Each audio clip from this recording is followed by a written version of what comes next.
Balik lagi bareng gua di SDB ART-AI. Tapi kali ini, kita gak bakal ngomongin setan dari dunia lain. Bukan hantu yang gentayangan di rumah sakit, atau jin dari zaman penjajahan. Kita bakal bahas hal yang deket banget sama kehidupan kita sehari-hari. Ronda. Yap, betul. Di Kampung Sukamenanti, kegiatan ronda itu udah kayak ritual wajib. Apalagi sejak 2 minggu terakhir, warga mulai resah. Kampung Sukamenanti, kampung kecil di pinggiran kota Lampung, awalnya adem ayem aja. Orang-orangnya ramah, warung kopinya gak pernah sepi, dan tiap sore anak-anak masih bisa main bola di tengah jalan tanpa takut ketabrak motor. Tapi semua itu berubah semenjak ada teror maling misterius yang mulai bikin warga gak bisa tidur tenang. Awalnya cuma 1-2 rumah yang kemalingan. Ada warung yang dibobol tengah malam, ada motor yang raib dari garasi padahal udah dikunci ganda. Bahkan pernah satu rumah ditinggal ngaji, malah pintu belakang dijebol maling. Warga mulai parno, emak-emak pada sembunyiin tabung gas ke kamar tidur, dan bapak-bapak mulai jagain jemuran kayak jagain emas. Puncaknya, warung kopi si Mang Dudung dibongkar tengah malam. Uang receh hasil cuan ngopi raib, bahkan termos kopi ikut hilang. Itu bikin seisi kampung ngamuk. Gak cuma masalah duit, tapi masalah harga diri. Gak terima kampungnya diacak-acak maling yang sampai sekarang belum ketahuan mukanya. Akhirnya warga ngadain rapat mendadak di balai RW. Pak RW Ahmad, bapak-bapak Tambun dengan kopiah miring dan suara berat kayak host dangdut, langsung ambil mic dan naik ke panggung kecil. Warga-warga sekalian, kita udah kelewatan diam. Kampung kita ini udah diincer maling. Jadi saya mutusin mulai minggu ini kita akan adain ronda malam tiap hari. Tanpa terkecuali, yang gak ronda kena sanksi, denda 50.000. Oke? Pokoknya kita bakal perketat. Saya udah siapin jadwalnya. Semua warga tepuk tangan setuju, walaupun kelihatan beberapa wajah mulai lesu karena mikir, aduh jangan malam minggu dong please, gua kan kepingin nonton bola cok. Akhirnya jadwal pun dibagi. Setiap malam ada 5-6 orang cowok kampung yang kebagian. Dan malam Jumat Kliwon paling rawan, itu jatahnya buat geng ronda paling absurd sekampung Sukamenanti. Samsul, si anak kuliahan gagal, otaknya gak nyampe tapi gayanya kayak detektif Conan. Tony, tukang servis HP tapi kalau ngantuk suka ngigo pakai bahasa Inggris. Wahyu, supir angkot yang sering kesurupan ketawa sendiri. Agam, mantan preman tobat, badannya gede tapi takut sama cicak. Cecep, cowok polos yang tiap malam nonton anime bawa senter kayak pedang laser. Dan Ajat, ketua ronda sekaligus tukang tahu bulat yang paling waras di antara semua. Malam pertama dan kedua masih aman. Paling mereka cuma ketemu kucing kawin di selokan atau Pak Haji yang ngorok di musola. Tapi semua mulai gak beres pas mereka mulai ronda malam Jumat Kliwon minggu ketiga. Dan cerita pun dimulai. Setelah jadwal ronda dibagi resmi sama Pak RW Ahmad, Kampung Sukamenanti mulai rame tiap malam. Apalagi malam Jumat, itu jadi malam yang paling dijaga. Geng ronda bentukan RW, yaitu Samsul, Tony, Wahyu, Agam, Cecep, dan Ajat, langsung ambil peran penting kayak pasukan elit malam hari. Malam Jumat pertama, mereka udah ngumpul dari abis Isya di pos kamling depan lapangan voli kampung. Tempatnya sederhana tapi udah mereka modif. Ada bangku kayu, termos kopi, senter, dan seplastik kerupuk udah siap tempur. Samsul ngerokok sambil buka-buka catatan kecil. Katanya dia bikin logistik ronda. Padahal isinya cuma daftar belanjaan cemilan dan tugas siapa yang bawa sambil sama jengkol. Tugas malam ini gua jagain arah selatan. Cecep, lo keliling ke rumah Bu Inem buat pastiin kucing gak masuk rumah. Ajat yang paling tua langsung manyun. Samsul, ronda tuh bukan ngintipin Bu Inem. Fokus. Kita keliling jam 12. Sekarang ngopi dulu, ngeronda belakangan. Tony udah ngeluarin HP jadulnya yang speakernya cempreng. Lagu Sakit Gigi dari Maggie Z muter pelan jadi backsound nongkrong mereka. Di meja kayu udah ada nasi liwet bungkus daun pisang, ikan peda goreng kering, sambal terasi, dan lalapan mentimun hasil curian dari kebun belakang rumah Pak RT. Jam 1 malam, mereka mulai keliling kampung. Rute tetap dari ujung gang dekat masjid, terus muterin kebun pisang, lewat rumah-rumah warga sampai balik ke pos. Gak ada yang aneh. Paling ketemu kucing kawin yang suaranya kayak anak kecil dicekek. Si Cecep malah bilang, "Jangan-jangan itu bukan kucing, tapi suara tuyul." Wahyu langsung dorong kepalanya pakai sendal swallow. "Itu kucing, goblok. Tuyul nggak teriak, dia ngik-ngik." Semua ketawa. Mereka balik ke pos jam 2 pagi, terus makan nasi liwet yang udah mateng plus asin dan jengkol. Cir, mantap euy. Tidur-tiduran bentar, lalu bubar jam 3 pagi. Dan malam itu pun aman sentosa. Tiap pagi setelah ronda, mereka tetap kerja seperti biasa.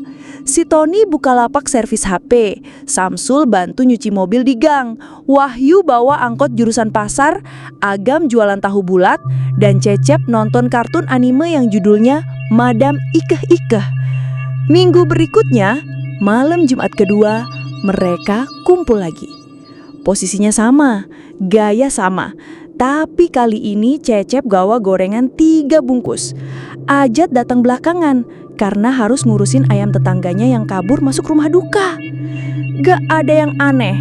Awalnya, pas keliling jam 12:30 malam, mereka jalan sambil bercanda. Lihat ya tuh, rumah si janda mawar, tirainya kebuka setengah ton. Weh, curiga gua, jangan-jangan dia nggak pakai. Psst, gua mau ngintip bentar ton, lu jagain ya.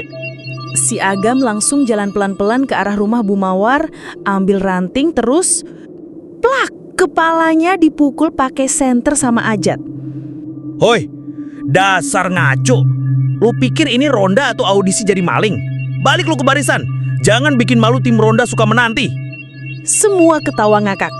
Agam cuma bisa garu-garu kepala sambil nahan malu. Tapi suasana berubah pelan-pelan. Langit mulai mendung, angin dingin lewat, bawa tanah basah. Tiba-tiba, suara lolongan anjing panjang banget dari arah kebun belakang musola. Gak ada yang ngomong, semua langsung diem. Senter-senter dinyalain, Cecep nempel ke Ajat kayak bayi kangguru. "Bang, suara apaan tuh?" "Anjing kali. Masa pocong ngelolong?" Tapi tetep aja, suasana jadi gak enak. Angin makin dingin, mereka buru-buru balik ke pos, ngabisin kopi dan mutusin bubar jam 2:30 pagi. Kayak biasa, pas azan Isya selesai, satu persatu pasukan geng ronda udah pada nongol di pos. Ada Ajat bawa kompor gas portable buat ngangetin nasi liwet, Cecep nyodorin sambal dadak dari ulekan batu, Tony ngasih ikan asin peda 3 biji, dan Agam, ya dia bawa rokok karena cuma itu yang dia sanggupin tiap minggu. Wahyu datang terakhir sambil bawa kerupuk kulit yang digoreng setengah gosong dan lalapan. Tapi sebuah tetap happy. Nongkrong, ngopi, ngerokok, ketawa-ketawa. Malam itu sempat bahas motor Sibi, cewek kampung sebelah, sampai teori konspirasi soal tuyul yang nyolong token listrik warga. Tapi jam 10:30 malam, angin berubah. Nggak ada angin-anginan, tiba-tiba hawa jadi lembab. Kayak kamar kos nggak dijemur 2 minggu. Udaranya berat. Kabut turun pelan dari arah kebun belakang musola. Dingin menusuk. Padahal biasanya jam segitu masih berasa adem biasa. Tiba-tiba suara lolongan anjing terdengar lagi. Tapi kali ini beda. Bukan cuma panjang, tapi juga sakit. Suaranya kayak dicabik-cabik, menyayat, bikin bulu kuduk berdiri. Ajat langsung berdiri sambil matiin kompor gas. "Udah gak benar nih Hawa. Kabut jam segini dari mana coba?" Tony yang awalnya nyender santai di tembok, langsung ambil senter dan nyorot ke arah kebun pisang. "Loh, Itu apa ya? Kok ada putih-putih berdiri diem aja? Kayak Semua nengok. Dan di situ, di antara kabut, ada sosok tinggi terbungkus kain putih. Kepalanya miring, badannya kaku, dan lompat pelan-pelan kayak pegas rusak. Pocong. Gak ada suara, cuma desis angin. Cecep udah setengah berdiri, mulutnya komat-kamit baca ayat kursi tapi gak beres-beres, bolak-balik terus. Agam malah gak bisa ngomong, cuma megang tangan Wahyu kenceng banget sampai nyaris copot. Pocong itu lompat pelan, makin deket. Tiba-tiba, biar! Senter Cecep jatuh dan mati. Semua gelap. Dan saat nyala lagi, pocong itu udah gak ada. Senyap, tapi udara makin dingin. Kayak ada sesuatu ngelilingin mereka. Mereka semua masuk ke pos, nutup tirai bambu dan diam. Sampai suara tawa perempuan serak, pecah, tajam. Datangnya dari atas pohon mangga yang cuma 2 meter dari pos ronda. Mereka semua langsung noleh. Dan bener aja, ada kuntilanak duduk di ranting pohon mangga. Rambutnya panjang, bajunya sobek, matanya merah dan senyumnya lebar banget. Lehernya miring dan tangannya goyang-goyang kayak orang nyari perhatian. Gua bilang juga apa? Dari tadi Hawa udah aneh. Bang Ajat, itu apa itu, nyata gak sih? Nyatalah, masa kita halu bareng-bareng? Kuntilanak itu ketawa lagi, lebih kenceng. Dan tiba-tiba dia ngilang di depan mata. Semua langsung panik. Gak mikir 2 kali, mereka langsung bubar. Ada yang lari ke musola, ada yang ngumpet di kolong warung, ada yang ngunci diri di WC umum. Dan malam itu, pos ronda kosong sampai subuh. Besoknya, kampung geger. Soalnya pagi-pagi, warga nemu geng ronda elit terkapar di musola, di kolong warung, dan ada yang di MCK umum. Tapi semua gak sadar. Ronda malam Jumat Kliwon minggu depan gak bisa sembarangan lagi. Ternyata bukan cuma Samsul, Tony, Wahyu, Agam, Cecep, dan Ajat doang yang diganggu setan. Giliran jadwal ronda malam berikutnya, waktu giliran tim ronda grup Pak Eman, Dadan sama Ucok, mereka juga ngalamin hal yang kurang lebih sama. Pas lagi muter kampung jam 2 malam, tiba-tiba lampu jalan depan musola mati total. Di bawah pohon mangga nongkrong bayangan hitam. Tinggi, diem aja, kayak patung. Ucok sempat mau nyamperin dikira maling, tapi pas dia deketin, ternyata itu pocong lagi goyang-goyang kayak lagi pemanasan sebelum joget. Bismillah dulu keco, teriak Dadan langsung kabur sambil nenteng kentongan. Gak cuma itu, pas Pak Eman malah diikutin Poci dari belakang pas Pak Eman lagi keliling kampung. Yang lihat si Dadan pas Pak Eman balik ke pos, ngeri bener. Besok paginya, warga mulai bisik-bisik. Ada yang ngaku semalam lihat kuntilanak nangtring di genteng dapur, ada juga yang ngaku digaruk-garuk pintu kamar padahal gak ada siapa-siapa. Rumah Bu Nani bahkan katanya bau menyan semalam, tapi gak ada yang bakar apa-apa. Suaminya aja sampai gak jadi ngopi karena ngira Bu Nani manggil dukun. Saking parnonya warga, pada minta Pak RW Ahmad buat ngumpulin rapat darurat. Pak RW Ahmad nyantai duduk sambil ngopi dan ngerokok, ditemani beberapa orang tua kampung. Warga kampung ini memang bener ya, kalau nggak diganggu maling, diganggu jurik. Ya elah, giliran dengar suara kuntilanak langsung ciut. Dulu juga pernah tuh ada babi ngepet nyasar, kagak sampai seminggu juga ngilang sendiri.